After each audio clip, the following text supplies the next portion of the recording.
Krásny deň prajem. A dneska to už je deň, netočila som úvod ráno a asi potom úvod natočím tak, aby som sa na vás všetkých pozerala.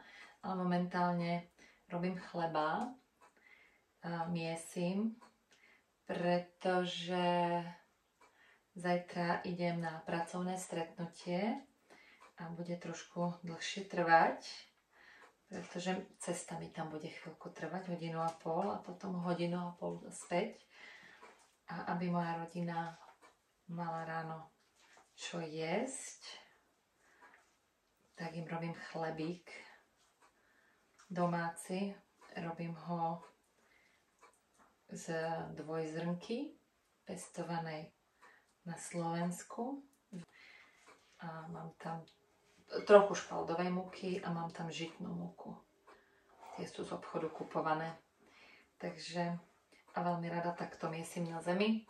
Špecificky teraz kvôli, keď to mám na linke, tak nemám takú silu v rukách a teraz, jak už som 5. deň bez jedla, tak je to cítiť, tie svaly nemajú toľko energie. Ale z nejakého dôvodu strašne rada miesím chleba v rukách. Dáva mi to taký lepší kontakt s tým cestom a so všetkým okolo. Tak vždycky predstavujem, že keď to tá rodina je, tak im bude dobre, keď sa toho dotýkali moje ruky. Takže toto k mieseniu. Takže teraz robím chlebík. Dneska mám taký deň, že budem upratovať, odkladať veci, dám prať, doplním suroviny na týždeň. Pôst ešte ma čaká 2 dní. Tak pozerám, že budem prihadzovať múku. Vlhké cesto. A možno nechám taký vlhký chleba. A to recept je taký jednoduchý. A ten chlebík. Robím ho klasicky z drožďa, nerobím kváskový chleba, lebo Nikolka má histamínovú intoleranciu, takže chleba tak či tak veľmi málo je. Ale keď je kváskovaný, tak čím dlhšie sa niečo kvasí, tým viac je tam histamínu. Aspoň čo máme my okúkané na nej, keď robili sme eliminačnú dietu, tak prekvapivo pre ňu je najhoršia taká pohánka, z toho mala dokonca chrasty na ličku. Ale zistili sme, že aj dlho kvasené chleby jej nerobia dobre. Takže ho robím do sušeného droždia, na čo má veľa ľudí rôzny názor, že to nie je zdravé a nie je to dobré. Ale chlieb není často v našom jedálničku. Takže to beriem, že takto je. Máme ho radi, chlieb nám chýba. My sme prešli na tú celorastlinnú stravu a z 80% bezlepkovú. Tak v podstate od času je proste chleba fajn. Bereme to, že to je takých tých 10%, kedy jeme niečo iné. Kysnúť ho budem zakrytý pod takým silikónovým viečkom, zabalený v deke a kysnúť bude 2 hodiny, 2,5, závisí, či sa mi zväčší objem chleba o 2-krát. No a potom ho na doske párkrát preložím alebo premiesím, závisí, ide podľa pocitu. Keď sa dobre cesto drží pokope a ťahá sa pekne, tak ho nemiesím, len ho preložím a ten chleba je stále super. Ale potom, keď sa s ním viac manipuluje s touto vlhšou verziou cesta, lebo robím aj taký chlieb, také miesenie, že sa odlepí komplet od ruky. A to je tušie cesto a to kysnem cca hoďku a pol a potom ho premiesím. A zase hoďku nechám už postať v miske, v ktorej ho pečiem. Tak ten chleba kysnem pod vlhkou utierkou, nie je zakrytý. Tomu sa vie také suchšie kysnutie a z toho sa dá urobiť celkom slušný toastový chleba. Samozrejme hutnejší než v obchode, lebo nepoužívam múky, ktoré vykysnú tak že to nie je taký ľahučký chlieb. Z bielej múky sa dá urobiť podstatne. Tam je ten lepok jeho viac a je úplne iný. Takže toto cesto sa bude vždycky lepiť. No a keď robím taký, ktorý sa odlepí od ruky, tak je tam viac špaldovej múky. Tá dvojzrnka sa proste lepí. keď robíme palacinky z dvojzrnky občas, tak sa lepia o seba, keď stoja. Takže tak. No a vlastne po tých 2 hodinách, 2,5 ho preložím a zapnem trúbu, tej trvá na 225 stupňov sa do 120 minút. Tak si tak oddychuje už v tej miske, ak sa bude piecť. Pečiem to v liatine. Liatina nahrádza skvelo pec, keď nemáte pec, ale pečíte niečo v trúbe. Krásne vedie teplo. Keďže ja mám smaltovaný hrniec, v ktorom to pečiem, tak tá liatina má inú rozpínavosť ako ten smalt. A vlastne keby som dala liatinu do vrelej trúby, čož ona zvládne v pohode, mám taký pekač, ktorý nie je smaltovaný, tak ten zvláda perfektne horúce a dať priamo na plameň a všetko. Ale tento smaltovaný, v ktorom ja pečem chleba, tak ten potrebuje proste ísť do studenej trúby. Takže ja strčím ten hrniec do studenej trúby a kým sa mi zohreje, to je cca takých 20 minút tá trúba, mám staršiu trúbu, tak jej to trvá na 225, tak on si ešte tak oddychne po tom preložení ten chlebík. Tam ho už papiery na pečenie, aby sa mi neprilepil o kraje. A potom ho dám piecť a pečiem ho 30 minút. Alebo 35. Tá naša trúba už má iba jeden program, ktorý funguje, všetky ostatné odišli, ale máme vyše 15 rokov, možno aj viac, tak sa proste kazí. Ale ideme, kým drží a potom už mám vyhliadnutú novú, ktorú si potom kúpime. Takže tak, takže by som to nechala, skúsim dneska nechať to. Cítim, že dneska chcem vlhkejšie cesto, premiesené je, on si vykysne. Zoberiem teraz nožík, očistím z ruky. Takže tak, bude chleba.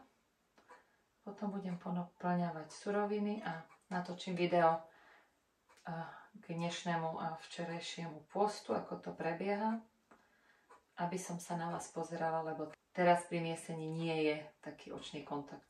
Bude tu taký popraskaný rustikálny chlieb. Cesto je také strapaté, ale to mi nejak nevadí. No sa aj tak rozkysne, roztečie, keď je také vlhké, tak aj tak sa bude lapiť. Takže tak. Ja vám ukážem, ako vyzerá. Tak jo. Takto. Takže to prikryjeme a strčíme ho do teplého, na teplé oddychovacie miesto. Za 2 hoďky bude. Nastavíme si timer. A je to.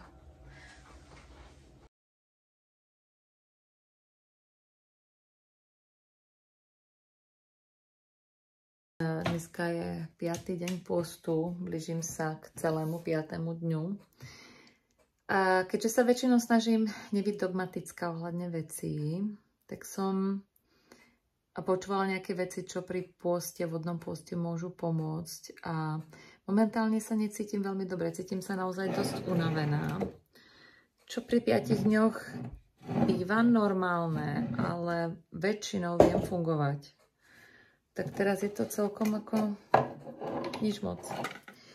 Takže som počula jednu z rád a to bol ten jablčný ocot.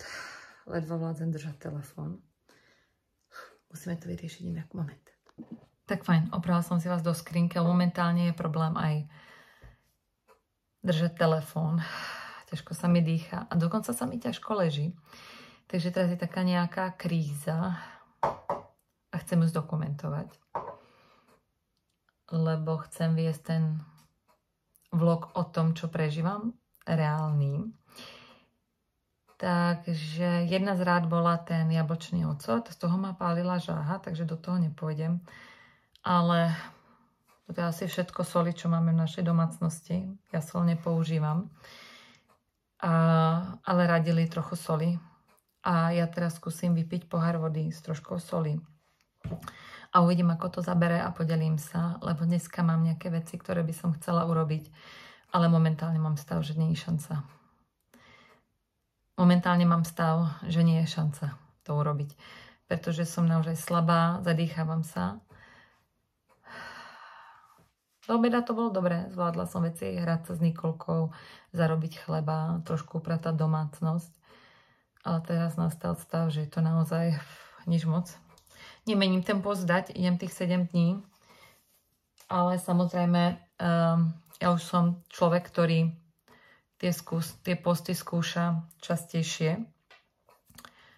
A takže viem, že moje telo ešte nie je v štádiu, že treba ísť jesť. Samozrejme, keď mi bolo extrémne zle, tak by som si dala vývar, ktorý mám v chladničke. To mám pripravené. Takže neriskovala by som, počúvala by som svoje telo a nešla by som za hranicu, ktorá mi je nepríjemná. Ale teraz je to dosť nepríjemné. Ale o tom post je. Aby sa trénovala vôľa a odolnosť. A teraz sa to telo čistí a potrebuje to. Takže vyskúšam to a dám vedieť, či to zabralo, či je to niečo, čo pomáha. Určite po pôste sa k soli nevrátim. Nepotrebujem ju.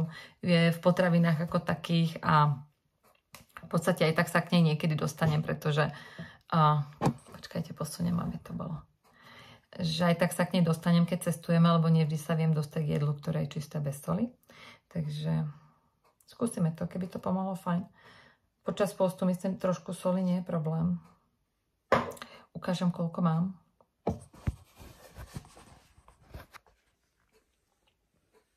Asi toľko to soli. Dám do ledovcového poháru vody a vypijem ho. Teraz ma už oblieva aj studený pot, to mám väčšinou okolo tých 36 hodín. Takže je v pohári. Ja pustila som si pohár vody. Takže teraz som vďačná, že trošku soli mám. Je to himalajská sol. A si to pomiešame. Pretože dneska by som veľmi rada natočila o tom, ako to bolo, pretože včerajšie po obede bolo super. A dneska ráno sa to celkom dalo. Cítila som, že som slabšia a musela som ísť na veci pomalšie. Ale mentálne sa cítim super. Studený pot ma oblieva. Je mi všetko momentálne, ak stojím. Svaly sú slabšie a tak. Ale dneska vstupujem do najdlhšieho postu, pretože vždycky predtým, než som sa, akože keď som sa pustila do tých postov, musím lepšie artikulovať, som fakt vyčerpaná. Takže, keď som sa pustila do tých postov, tak som vždycky vedela dať len 5 dní, pretože príroda ma žensky prekvapila, dostala som svoje dni. Tak a počas menštruácie ja mám osobne svoje pravidlo, viem, že sa to dá. Sú ženy, ktoré dávajú 40 dní, keď majú ťažké zdravotné problémy.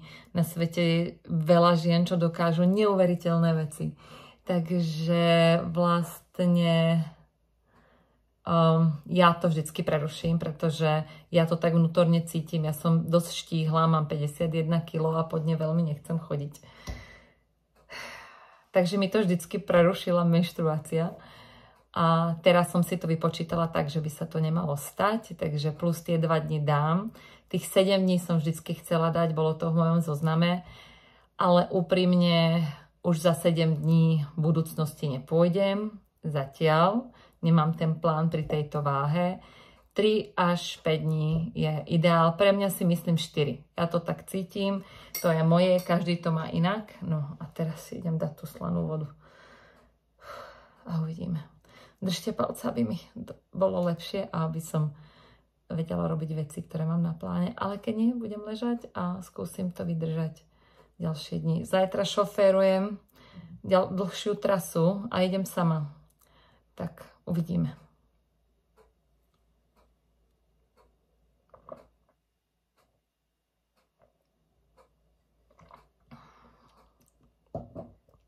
Ani to nie je veľmi cítiť, že je slaná. Tak jo. Tak dám vedieť, ako mi to pomohlo. Ahojte zatiaľ. Voda vypitá, uvidíme, jak to zabere.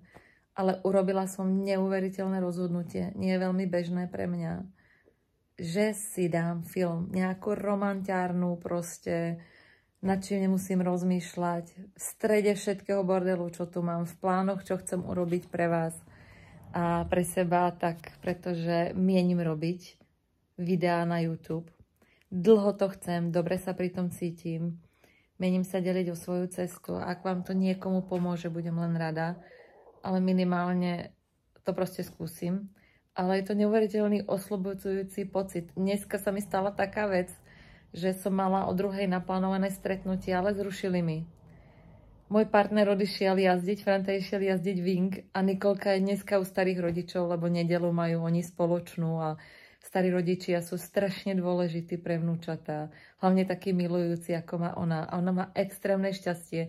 Má mojich rodičov, ktorí ju strašne ľúbia a má Frantových rodičov, ktorí ju neuveriteľne ľúbia. A proste je to dar a využívame ho a sme za to vďační. A starí rodičia ste veľmi dôležití pre svoje vnúčatá. A je dôležité vás mať v ich živote. Takže dneska je tam a ja v podstate až do 6:00 mám voľno. A ja si hovorím, že oka, Tinka, ideš na to. Ako dieťa si strašne rada pozerala filmy. Čas od času. A teraz si to málo kedy dovolím. Tak idem na to. Tak uvidíme. Verím, že Sol zabere a že potom urobím nejaké veci. Ale keby nie, proste to preválam na gauči. Hotovo. Bodka. Tak sa majte krásne a dám určite vedieť po pol hodine. Urobím malý vstup, že či tá sol nejak zabrala, jak sa cítim. Keby áno, tak prečo nie? Keď je v malom množstve do 1 gramu denne, nemám nič proti soli. V tomto presolenom svete, tak si myslím, že to bude fajn. Tak testujem za vás. Majte sa krásne, mám vás všetkých rada. Ahojte. Takže krásny deň prajem. Prišla som natočiť, ako prebieha pôst. Už sa celkom blížim k plným 5 dňom pôstu, len na vode. A včerajší deň som veľa netočila, ale v podstate bol veľmi dobrý. Ráno som mala málo energie, ale potom to dobehlo a zvládala som všetko, čo som chcela. Boli sme dokonca na návšteve a bolo moc fajn. No a dnešný deň je trošku iná debata. Dnešný deň je veľmi náročný. Je náročný na únavu, koľko vládzem, a je náročný aj na emócie. A asi od takej 11:00 mi začalo byť dosť ako ťažko, čo sa týka sily. A jak zvládali svaly, zvláštne sa cíti aj žalúdok. Dokonca som skúsila experiment, odporúčajú trochu slanej vody, že to pomôže. A tak som to skúsila, lebo sa snažím mať otvorenú myseľ a vyskúšať veci, ktoré nejak rezonujú. A môžem povedať, že to nejak veľmi nepomohlo. Bolo mi naozaj veľmi nevoľno. A jediné, čo ma napadlo, že ísť sa prejsť na boso po tráve, pretože to mi pomáhalo, aj keď som bola tehotná a mala som nevoľnosti, tak proste príroda má nejaké čaro. A to mi pomohlo dosť na to, že som zvládla vytiahnuť ťažký liatinový hrniec, dať ho do trúby, predložiť chlieb a dať ho piecť. Takže tá energia sa nejak vrátila. Dopozerala som aj film. Neviem, či ten mi nepoškodil, pretože ten mozog naozaj má problém spracovávať veci a pozerať sa na displej. Proste počas pôstu to nie je úplne ideálne a toto je dôkaz. Ale včera som mala energiu, včera som pracovala a dosť intenzívne. Takže proste dneska je to iné. Tak keďže dokumentujem túto cestu so všetkým, čo k tomu patrí, tak som mala takú krízu, že som zvažovala, že ak mi bude takto mizerne až do 16:00 hodiny a nejak sa to nezastabilizuje, čo sa zvykne, tak si dám vývar. Proste to ako poruším a dám si nejaké jedlo do tela, pretože ja vždycky odporúčam mojim klientom, aby počúvali svoje telo, keď sú už na ňo správne vyladení. Lebo nie vždy správne počúvame svoje telo. Akože ľudia sa ako keby počúvaním chutí a toho, čo by mali jesť, dostanú do problémov a sú pribratí a majú iné zdravotné problémy. Ale sú situácie, kedy človek už vie navigovať tieto vody, že cíti, že je to za hranou. Tak dneska je ako keby prvýkrát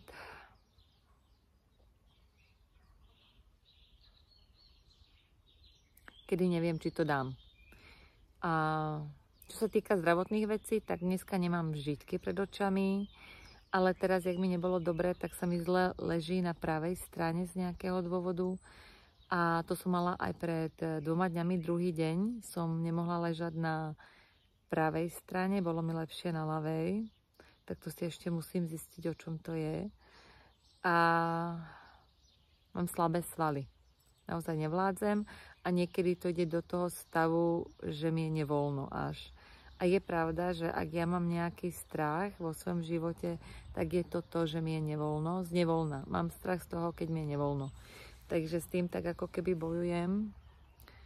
Tak uvidím. Mám dohodu so sebou, že ak sa mi to nepolepší, tak sa vlastne o tej 16.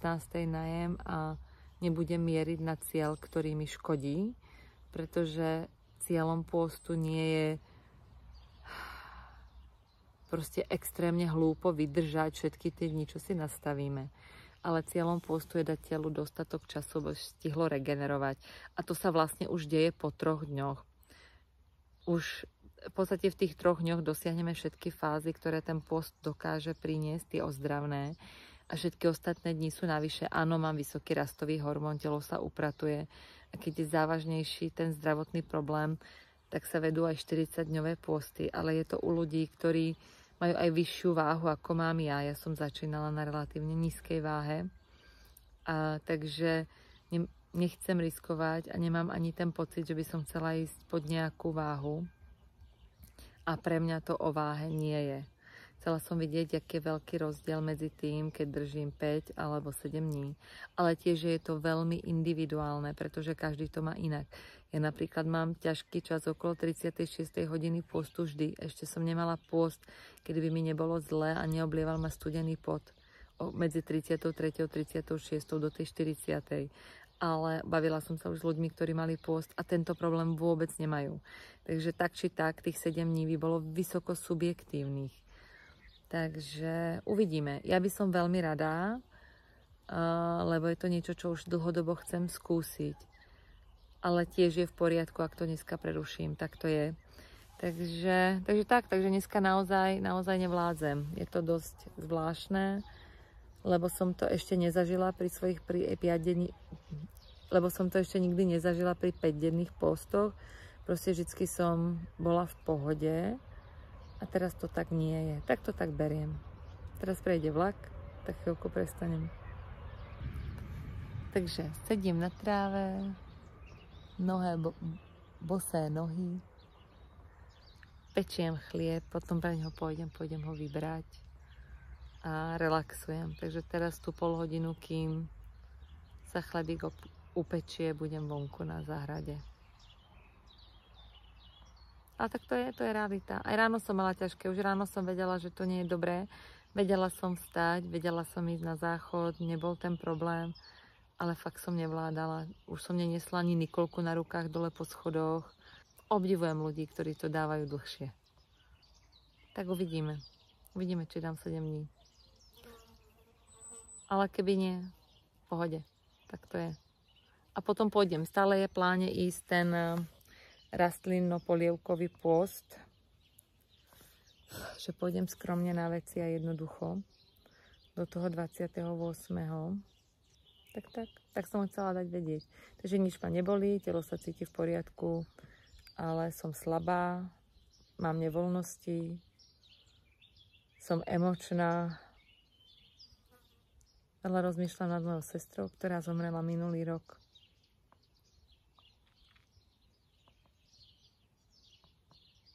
Ale keďže som chcela úprimne zdieľať túto cestu pôstu, tak je to so všetkým, čo k tomu patrí. Ale je pravda, že predošlé pôsty som to takto nemala. Tento je nejaký iný. Ale berem to. Každý je iný. Každý má niečo. Tak. Takže prajem krásny deň a určite sa ozvem. Keď sa polepší, určite to natočím, lebo to bude radosné. Veľmi radosné. Že môžem fungovať ďalej a pokračovať v tom. A tak. A je pravda, že sa neuveriteľne teším na ten vývar. A teším sa na to, že budem aspoň nejak jesť. Krásny deň. Takže skvelá správa. Fakt som sa cítila hrozne a myslela som, že naozaj poruším post. Okolo 16:05 som sa doplazila k chladničke. Ruky som mala pocit, ako keď mali 100 kg, celé telo. Nevládala som a vybrala som ten vývar. Mám len tekutinu, nemám zeleninu a to som si hovorila, že kašlem na to, nebudem robiť, to nedám. Ale tým, že som dneska piekla ten čerstvý, krásny chleba, tak som si fakt malinký krajec odkrojila, dala som si ho na tanier, zohriala ten vývar a dala pred seba. A hovorím, keď sa mi to nepolepší do 16-11, kedy bolo ako keby hranica, že prekračujem, že som ukončila úplný 5. deň. Takže si to proste dám a nebudem riskovať, že až takto zle mi má byť, keď zajtra mám ja sama šoferovať 1,5 hodinu na stretnutie, potom tam nejak fungovať a potom ísť domov. A preplo to je mi dobré. Je pravda, že ďakujem aj za to, že som si mohla s niekým zatelefonovať s veľmi dobrou dušou, ktorá mi pomohla. Takže to bolo moc fajn, ale polepšilo sa mi. Teraz som upratala celú kuchyňu, aj obývačku. Mám tu akurát prádlo, ktoré budem robiť. A pripravujem si materiály na to zajtrajšie stretnutie. Dneska som plánovala byť podstatne viac za počítačom, ale môj pôst a moje telo si myslelo asi, že mám vypnúť. Tak som ako keby vypla. Ale bolo to mizerné. Asi najmizernejšie, ak som sa kedy cítila v pôste, keď som bola 5. deň. Pretože, áno, ten druhý deň to mám, alebo okolo tých 36 hodín, ale nie už v 5. deň. V 5. deň mám občas slabosť svalov, ale inak mi je oká. A tak, no, tak sa cítim skvele na duši, mám energiu, mám jasnú myseľ. Takže slaná voda mne nezafungovala, alebo keď zafungovala, tak to asi trvá strašne dlho. Takže nemienim pokračovať, nemienim to skúšať. A dobrá správa je, že po zajtrajšom stretnutí už nemám žiadne. Takže do toho 7. dňa, aj keby som sa nejakým spôsobom preválala a už budem mať aj členov rodiny doma, dneska som výnimočne zostala aj sama. Hovorím, som sama, je mi zle, jak ja vôbec si pripravím to jedlo. No, ale človek je schopný podstatne viac, než si myslí. Takže som to dala a som spokojná, že si idem poskladať prádlo, pripravím si materiály a potom idem pre svoju dcerku k starým rodičom. Ešte skočíme do obchodu kúpiť, lebo jej došli banány, ktoré má veľmi rada. A super, pôjdem spať a verím, že budem dobre spať. Je pravda, že možno tento pôst alebo tento deň je ťažšie aj to, že posledné spánky Nikolka nemala veľmi dobré a táto noc nebola výnimkou, že sa o 10:30 zobudila s veľkým plačom. Potom sa zobudila o 5:00 na mlieko, takže po tých všetkých nakumulovaných zlých nociach mi to asi nepridáva nebyť vyspatá, lebo to viem. Už som po spánkovej deprivácii skúšala pôst a tie som musela väčšinou prerušiť, to som nedala. Ako snažiť sa dobre spať, aj skoro spať je dôležité, hoci v pôste človek potrebuje menej spánku. Takže je prirodzené, že spí len 6 hodín, ale stále je dobre to začať tak nejak skôr, pokiaľ nie ste tých 10% obyvateľstva, čo je nočná sova. A na mňa to má dopad a vplyv, tak neviem. Neviem, čo všetko dneska bolo ako príčinou toho, ako sa cítim, ale teraz sa cítim skvelé. A som šťastná, tak o tom točím, tak ako všetkom. Takže neviem, či už dneska urobím nejaký vstup, asi nie.